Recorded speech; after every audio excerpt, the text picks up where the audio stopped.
on a besoin d'un chasseur de but comme Ravanelli à l'OM, mais l'Italien absent pour cause de sélection. Marseille présente une équipe à une seule tête avec Bekanovic côté Bastia. Siljak veut donc jouer ce rôle de buteur. Le décor est planté, alors action, première action même avec ce corner Bastia. On joue depuis moins de 4 minutes seulement et Siljak va entrer dans le rôle de composition qu'il affectionne. Ballon repoussé par Köpke et le numéro 11 Bastia donne dans la joie. Là on a vu Jurietti qui était fou de bonheur après cette première reprise. Bastia ouvre donc la marque et Siljak, meilleur buteur Bastia, inscrit son 5e but cette saison. Ça part bien pour les coéquipiers de Jurietti.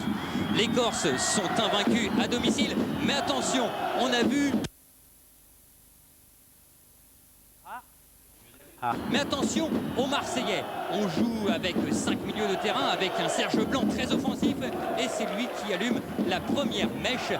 Bekanovic, lui, on ne le voit pas beaucoup pour l'instant, au contraire de Prince très remuant du côté de cette équipe bastiaise. Avec de nouveau Siljak, il tente, on a tenté beaucoup de choses, beaucoup de belles choses dans cette rencontre du côté du trio d'attaquants bastiais. On repart avec des Marseillais qui essaye de ressortir. On l'a dit, Roland Courbis a joué un sacré tour en venant ici avec 5 milieux. Et finalement, Siljak, lui, n'arrive pas à prendre Köpke en défaut.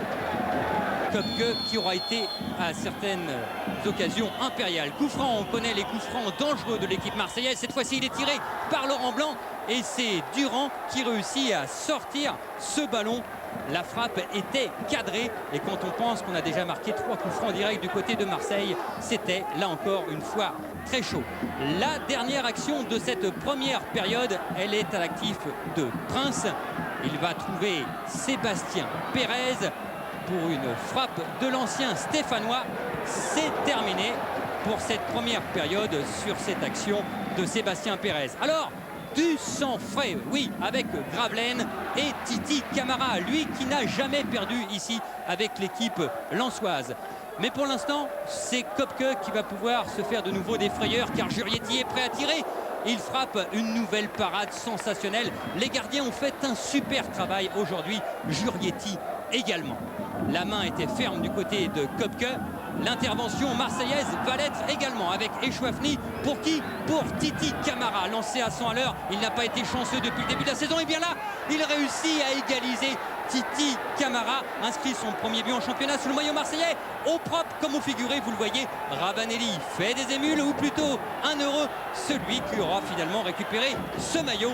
Et la question du jour, que fera-t-il si Titi Camara marque une deuxième fois? Alors là, Philippe, on attend avec impatience la réponse. En attendant, 1-1 et ça pousse toujours du côté marseillais avec un corner et Brando dont la frappe passe à côté des buts. C'est terminé du côté marseillais. Alors, on file vite ou du côté bastia, car les Bastiais ont vraiment envie de l'emporter ce soir. Ballon pour Siljak, de nouveau sur Andreas Köpke. Siljak, comme Prince, comme ses attaquants bastiais, aura été très remuant durant cette rencontre. Malheureusement, attention, ce n'est pas terminé. Car du côté de cette équipe bastiaise, on a fait rentrer des hommes frais. Prince, lui, essaye de tenter presque l'impossible. Le ballon passe au-dessus. Va alors rentrer en action Jean-Jacques Etamé. On a l'habitude de le voir dans les fins de match. Première occasion et ça passe juste à côté des buts d'Andreas Köpke. Alors, on va le retrouver, Jean-Jacques Etamé, pour la dernière action de cette rencontre. Voilà ce ballon qui part et Jean-Jacques Etamé, eh bien, il nous la joue façon Camara avec un déboulé sensationnel. Il dépasse Echouafni, il rentre dans la surface de réparation, va-t-il marquer? Eh bien non, il oublie l'essentiel, le ballon. Le score final est inscrit non pas sur le maillot d'Etamé, mais sur le maillot des deux gardiens, 1-1. Ah, au fait, on a retrouvé Philippe, le gardien, le gagnant de la loterie du maillot de Camara. C'est lui, heureux Marseillais, qui a fait un beau déplacement en Corse.